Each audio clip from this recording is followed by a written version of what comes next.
Hey race fans, it's the start of a brand new decade, so don't be on the outside looking in. Straddle the technology fence with us and be part of all the action at every round of the 2020 season. With our all-new app, you'll now have live global streaming of all the action from the heart of each and every track. Live scoring, race highlights, replays, results and team and driver news. Everything you could ever want to be informed of the world of Trans Am and SVRA. Download now on Apple and Android, the only place to get your muscle car media. Getting the most out of your Classic can mean many things. That's why Heacock Classic Insurance is excited to sponsor the Trans Am Race Series. In addition to events, we have proudly provided insurance for race cars, classic cars, and exotic cars since 1989. Heacock Classic is known for its famous agreed-upon value, where brokers and clients find common ground on coverage. So make sure to get your quote today. Follow us at #HeacockDriven.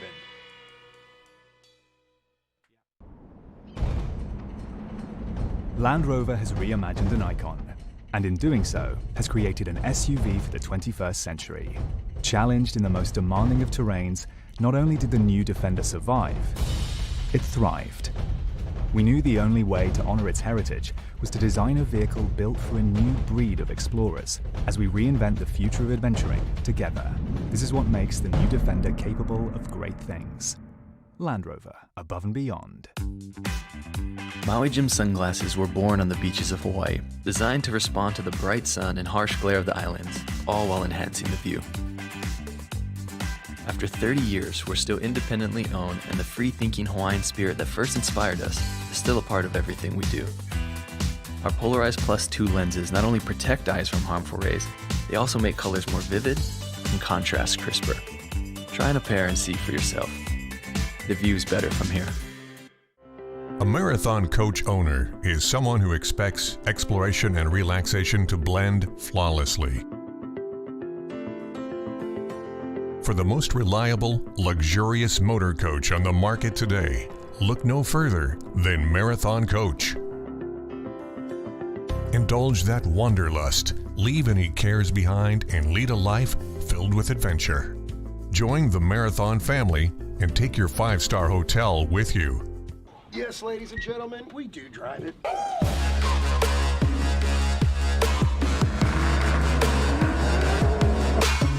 But all of us in the pits want to know who's the ultimate grand champions.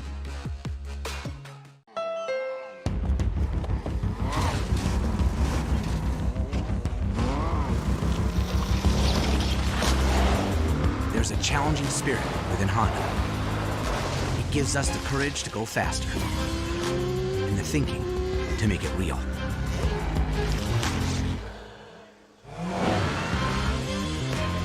Whether it looks like a truck, a sedan, or an SUV, inside is the heart of a race car. Original? Yeah, and then I have a couple of little minis and an MGB. And that's it right now. Oh, you could probably answer the question for me. The Miata class. Yes. Is that a spec Miata? Because it says SMSE.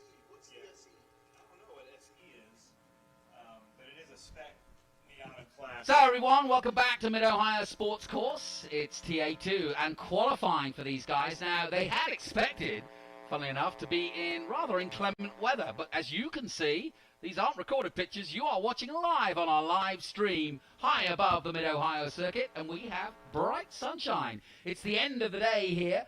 And perfect conditions, Ben Sissel, for TA2 qualifying. Exactly what we wanted. The most competitive field, our flagship, if you will, at Trans Am.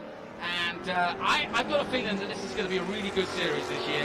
They've been chomping at the bit to get out. We had a good race won by Mike Skeen at Sebring at the end of February, early March. And since then, we've been on lockdown. We've been doing a bit of e-racing, which we've enjoyed thoroughly. But this is the real thing. From Trans Am, Mid-Ohio, TA2 qualifying. Who's your money on? Qualifying, who's my money on? You couldn't have put me in a more spot. I would say, I would take the safe bet and say Cameron Lawrence, Mike Skeen, or Thomas Merrill.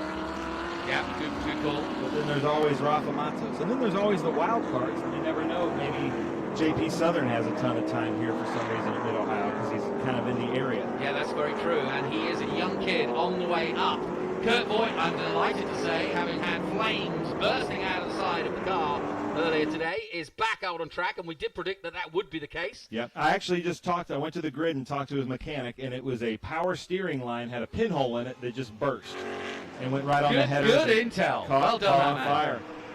That's tough, because it was a big fire, too, and he got a lot of smoke inhalation and almost had to drag himself out of the car. I'm going to keep an eye on Scott Borchetta as well. This is his first major run in TA2. He's had some practice, but this is a big challenge with the big boys, so to speak. Let's take a look at the number 7 on track. And like I said, this is a really, when you look at the field of drivers in TA2, it's almost all walks of life. You've got guys that have been perennial TA2 drivers or Trans Am drivers all their lives or all their careers.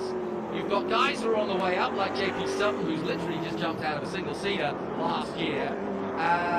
And then you've got, you know, guys that have been around for a long, long time. And I love it because it just adds to that whole mix of youth and experience. And there's no sweet spot necessarily when you're driving one of these highly horsepowered muscle cars around a track. There's no, you know, you could be a young buck and just be fearless, or you could be a little bit more finessed. Yeah, but they are the top 12, top 15 in TA2 are just super talents. As we watch here in the new Silver Hair racing car is Rafa Matos, who, like you said, was Indy Lights rookie champion. As he goes by us, it's a beautiful car. It's so nice to see him out there. He was with Three Dimensional Services last year, but a guy, a TA2 champion, a two-time TA2 champion of Cameron Lawrence, just cannot stay away from this class of TA2. It seems like he's here, and then he's gone for a year, and then comes back, and he's gone for a year, and comes back. We're so delighted to have him back, and he's going to be running for a championship. And we had Thomas Merrill in the booth with us earlier, giving us some great insight. But Scott Lagasse, somebody we don't talk about too much, Scott Lagasse Jr., I would expect to see him on the podium this weekend. Yeah, Scott didn't have the best of E-championships, but in the real world, he is a force to be reckoned with, especially here at Mid-Ohio. And I said that sort of combination, and Silver Hair kind of sum it up. It's a very clever name. It's H-A-R-E. So yes, you might think Silver Hair. Like I have. Slightly older. But no, it's Silver Hair. Slightly fast. Yes, it's the Silver Rabbit, I guess is what they there would you call go. it. The hare and the turtle. This class, and I was telling somebody the other day, the people that really know that the top drivers in this class are the top drivers anywhere. And Mike Skeen could be a champion in any kind of car, but he loves the challenge of this because these are huge, what he calls go-karts. As we focus in there with Thomas Merrill, one of the top talents in TA2, great driver, driving with Mike Cope Racing this season. But it's really, you go into these races thinking it could be any of these top 12 or 15 drivers in TA2. And you mentioned Thomas Merrill. He's just gone to 3rd quickest. Cameron Lawrence is another man we should watch out for. He's just gone 4th quickest. Rafa Matos is an obvious man to watch in the Silver Hair Racing team, former champion here. I was there at Road Atlanta a couple of years years ago when he got his first win. When I just joined Trans Am, he was so delighted. So a lot of different forms of racing at Rafa. Telling me that there's a massive interest now in Trans Am racing in Brazil, and so that's good to know. And I think the brand, if you will, of TA2 is growing exponentially because I spent a lot of time in New Zealand and Australia. It's growing there. We've even got Australian racing on our official Trans Am website now, gotransam.com, so check it all out. If you haven't downloaded the app, it's free. Go for it. We've got lots of features. In fact, that Trans Am Championship gave us a chance to talk to a lot of drivers during the lockdown. So I've learned a lot about these drivers in that lockdown period. So we've got a lot of features and interviews out there. I also talked to our current TA2 champion, Mark Miller, who took part in some of the, not all, but some of the E-Championship races, and we hope that Mark, well, he has vowed. He told me he's gone to do a bit of sports car racing, but he says he wants to come back to Trans Am whenever he can. So Rafa sets the world alight with a 1:25.5. That's the fastest time so far. He set that on his 4th lap, and Cameron Lawrence moves to 2nd at the moment, 1:26.2. So quite a gap, 7 tenths or just under 7 tenths of a second between Matos and Lawrence. And Legacy, as you quite rightly pointed out, is going to be a factor, as will this man. So Peterson also going well in the 87. This class is so close, and a lot of times you'll see a lot of strategy happening in this qualifying. We saw it at Lime Rock last year between Dylan McIvern and Thomas Merrill. But, you know, sometimes they hold back, sometimes they go out, and it's all about where you're catching up to traffic, where you get that clean lap, when your crew lets you go. And because some of these guys, they're so close in their driving and their talent that it just all depends on getting one good hot lap. Yeah, and as we look at Cameron Lawrence, now back a little further down at the Liquid Molly 71. That's Mike Skeen, who we were talking about racing this year with Stevens Miller Racing. Won Sebring because this man right there, Thomas Merrill, spun at turn 3 with 2 laps left. And for those who don't know, Mike Skeen, a former champion, coming back into Trans Am racing and not losing any of his speed and driving for one of the top teams. So, yeah, watch out for him. He had a great run. And sadly, Thomas Merrill was so close to winning at Sebring, but conked out just before the end, and that allowed Skeen to come through. And from there on in, now there's something on some oil down track. You see the flags out. I think it's because somebody's been on the grass, and it's a little slippy out there. So quite rightly, the flags are out. Someone I want to mention, Jonathan, is a really good friend of mine in another series, Edward Savagian. Yes. And he's really done a good showing. He finished 3rd in Coda. He's really shown us what he has. He's in a brand new car. He's teammates with Scott Borchetta with Big Machine Vodka. They are really working hard to make it a go this year in Trans Am. They have their sights set on a championship. And Edward Savagian is struggling right now, but expect to hear and see his name quite a bit in Trans Am. He's going to be in that top 10, I think, real soon, if not this weekend, because he just he doesn't quite have the car set up the way he wants it. But that guy works really hard. He's a great driver. It'll be set up before the race starts. This is Rafa Matos is just doing a little tire pressure change. Nothing wrong with the car. He's in there having a quick check over, the Brazilian. Having a quick chat to his team. Loves Trans Am racing. He's been a real character over the last couple of years and a great champion for us as well. But yeah, see, I think this is where the strategy is. Rafa knows he's at the top right now by a pretty good margin. So he's going to sit in there and see if anybody beats him. And then he's going to go back out. But there's no reason to waste the tires, because something to know here, that you have to race on the tires that you qualify on, which really speaks highly for these Pirelli tires, because not only are they doing this qualifying, going through a heat cycle, then they're going to go through this whole 100-mile sprint race, as we call it. That's in air quotes. Yeah, it's a nominal sprint race, but then again, it goes pretty quick when you get amongst it. But you're right, Matos is a master of waiting. Great to see Kurt Voigt out, isn't it? Yeah, Kurt Voigt, he is a fighter. His team really worked hard. I left straight from here after that practice and went and talked to the mechanic, and he knew exactly what it was. He knew it was power steering fluid. He just couldn't find the culprit, but it was just a power steering line. The problem was they barely got it fixed because it burned up some of the wiring harness, but I think Chaz Howe was nice enough to provide a wiring harness for him. Well, that's good news. And you're looking down, about 5 cars in the pits now, just getting maybe a check or maybe a change to the tyre pressures. Not much else to change at the moment. Conditions absolutely perfect, and you're right. I think Rafa's got this right. He knows Mid-Ohio like the back of his hand. There's no need to keep moving around and do lap after lap. Save those tyres for the 100-mile race, which will be tomorrow afternoon. Take a look at the number 2 car. And also good to see Tommy Sheehan out there. He had a few problems earlier today, but just fixed them all up. And at the moment, it's Matos, Merrill, and Skeen. That's your top 3. Legacy Jr., Cameron Lawrence, all the usual suspects. Good to see Jean-Paul Southern Jr. in 6th place at the moment, the youngster. And for those of you that are new to Trans Am, this is an anomaly. This is qualifying. They try to spread out. But TA2 racing is some of the closest racing you'll see, especially the first 3 laps. They do not spread out at all. They could all high-five each other. They don't social distance the first 3 laps, do they, John? No, but they got a good metal box around him. I'll give kudos for they're naturally. I thought motor racing would be a naturally socially distanced sport. You put your helmet on, you keep it on for the weekend. I like it. Easy. Especially when an interviewer like you comes up to him and just keep your helmet on and say, oh, no, it's not here. Yeah, just you see me coming, maybe you want to kind of stay away from me. Yeah. do my trick. You just go up to them live, give them no choice. It's nice to see a challenger out there. Yes. The number 34 car. Who is that? I'm trying to do some research. And don't here. forget, Jeff Wood. yes, and don't forget, they are the current champions. Yeah, Mark Miller with the Stevens Miller Racing. But ironically, they didn't stick with the Challenger. They went to Camaros and Mustangs, Stevens Miller Racing. Yeah, it's good to see Misha Goikerberg back here. He's a trooper. He's been here for a few years now, and he's one of the busiest guys in American motorsport. The Canadian-Russian, I suppose, with a name like Misha Goikerberg. But he's with a new team. Yes, he is with a new team. But like I said, he has had a lot of good coaching.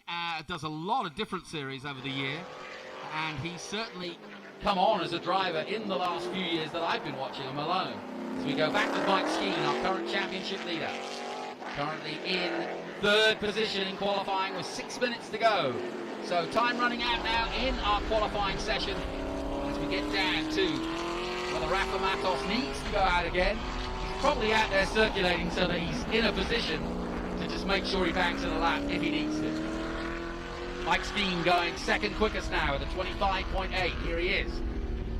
So Stevens Miller Racing definitely in the hunt here.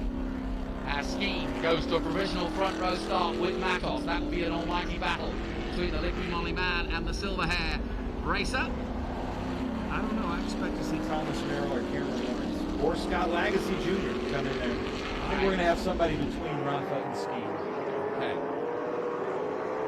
I'll take it as red, as they say. Yeah, who's this parked up? That's the 97. Is that Sheehan? Yeah.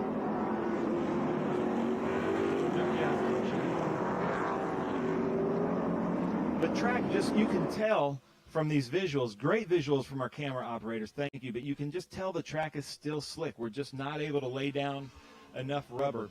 And I tell you what, when the green flag drops in this group tomorrow, it is going to be crazy into turn one. If it doesn't rain tonight, and with the single-seaters out in the morning and in the afternoon before this feature race, I think it'll be rubbered in enough where we'll get some good racing from TA2. Yeah, Rafa just keeping his powder dry right now. I like the matte finish on the 7. Very nice indeed. He's got the American flag and the Brazilian flag. He sees himself as both. He, of course, is now a Florida native. Talking of great Brazilians, I saw Roberto Moreno in the paddock earlier today.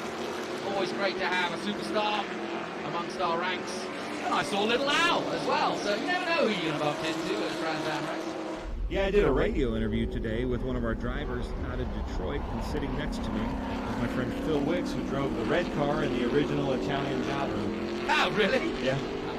Here's Scott Borchetta, Big Machine Vodka, handing out hand sanitizer for those who want it, and turning his company into making that as well as the vodka. Jet Nolan, number 66, is somebody we were really surprised at by Sebring. He had a really good showing for the first time out of Sebring with Mike Cope. Really excited to have Jet Nolan in the series, and I expect to see him in that top 10 in the series in the next couple of races. So, time for one more quick lap, perhaps. Oh, and almost joining us in commentary was the number 16 as he got completely sideways out of the last corner. We are on the exit of that last corner, which is why I kind of breathed in there. That's Jim Gallagher, who almost joined us in commentary. And if you're wondering why these guys are in the pits trying not to improve on their time, is because they also have to save tires. These are the tires that they have to race on. You don't have to. If somebody flat spots the tires, you can get a new set of tires, but then the Trans Am stewards will penalize them and usually move them to the back of the grid. Yeah, but that's not where you want to start in a TA2 race. That's a big mountain to climb. Great shots here from Tony, looking in on Mike Skeen's car, looking at the Stevens Miller crew, who know so much about TA2 cars. They were the crew for two-time TA2 champion Gar Robinson. Look at that, objects in the mirror. Yeah, objects in the mirror look closer than they appear. You don't need to tell a racing driver that, do you, really? I know it's a standard thing for all mirrors, but... I've seen a driver that has objects in the mirror are losing. I love it. Very true. But Mike Skeen is one of those drivers that he can tell his mechanics what the car needs. He's like an engineered driver, and that's what mechanics really want to hear. They don't want to hear, oh, it's just not fast. Yeah. They want to hear, if you can adjust the shocks just a quarter turn this way, I'm going to be a little bit faster. And it seems like all the top drivers in TA2 kind of have that Mark Donahue engineer mindset. Yeah, no kidding. And that is, I mean, you mentioned Mark Donahue. I was going to bring him up earlier because the spirit of, you know, versatile drivers like Mark Donahue back in the day, George Fulmer, you name it, that was the spirit of Trans Am, and it's very much alive today in these guys that we're watching. And okay, the names aren't perhaps historically as famous, but then again, maybe in 30 years we'll be talking about Mike Skeen in the same way that they talked about George Fulmer or Mark Donahue or Dan Gurnier and many of the others. I honestly think that someday you and I are going to be like telling people, yeah, I used to know Ernie Francis Jr. Yeah, I knew Rafa. So time running out. We've got less than 2 minutes to go in our qualifying session. This is TA2. All the big boys are literally stopped in the paddock waiting just in case they need to do one more quick lap, but I don't think there's any need. And it looks as though it's going to be Rafa Matos who's going to lead the way from pole tomorrow alongside championship leader Mike Skeen. Thomas Merrill is the moment. Legacy Jr. just did his quickest time of 125.994.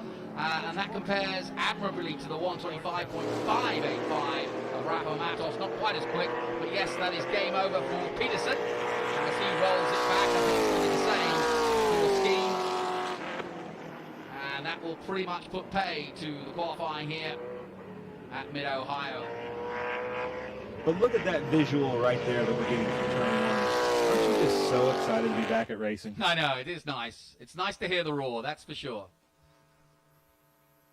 We are in the building that you see at the bottom of your picture there, so we're looking right across the start-finish, and so it's a good position to be in that respect.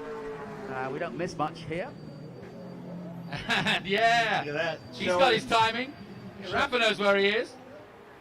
No, that's last year's Rafa. Just kidding. No, well done to Rafa Matos. He can almost confirm now that he will be pole. Scott Legacy Jr. poked in his last lap on the 11th lap. He's gone more laps than, well, most of the top men. Misha Gorkaberg's done one more. John Paul Southern did 12 laps. But Scott Legacy Jr. getting his 11th lap to a 125.9 to go fourth quickest. And that, with the clock ticking down, is how it will finish. Rafa Matos on the pole then. Mike Skeen, the championship leader, alongside him. Thomas Merrill, Scott Legacy Jr., Cameron Lawrence, John Paul Southern Jr., Misha Goikerberg 7th, Jet Noland in 8th, Tommy Sheehan in 9th position, and Doug Peterson rounding out the top 10. My thanks to Ben Sissel. We'll go across now and hear, if we can, from the pole position man, Rafa Matos.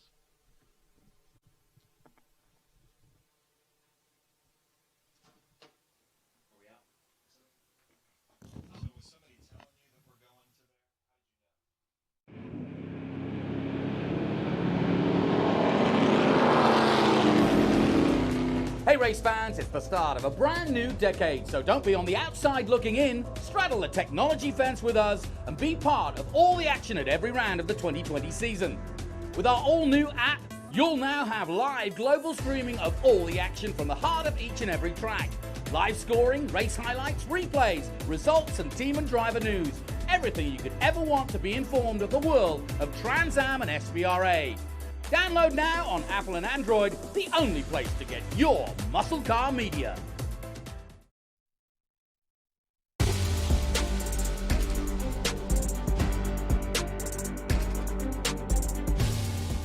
On behalf of SVRA, we'd like to congratulate Range Rover on its 50th anniversary, and we thank Jaguar Land Rover for their continued support over the years.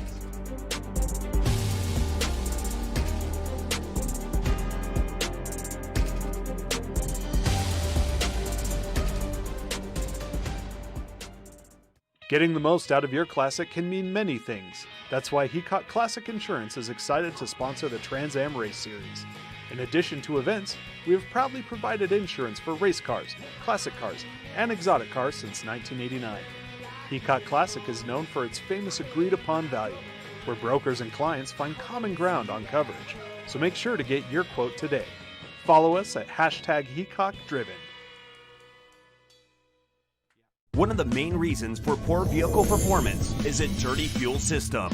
It can cause decreased fuel economy and actually do harm to your engine over time. By adding Lucas Fuel Treatment to your vehicle, it cleans and lubricates the entire fuel system, pump, carburetors, fuel injectors, and valves as you drive. It also improves your vehicle's performance. It's a non-solvent product designed to protect both gasoline and diesel engines. Lucas Fuel Treatment. It works.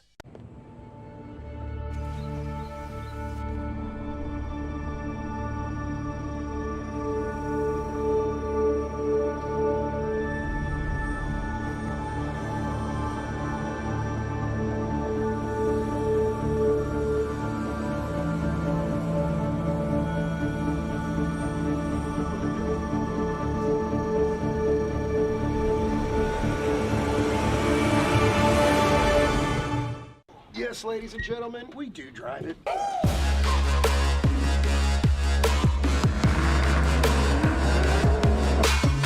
But all of us in the pits want to know who's the ultimate grand champions.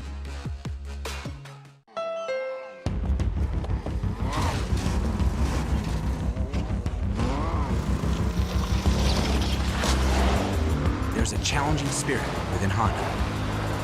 It gives us the courage to go faster and the thinking to make it real.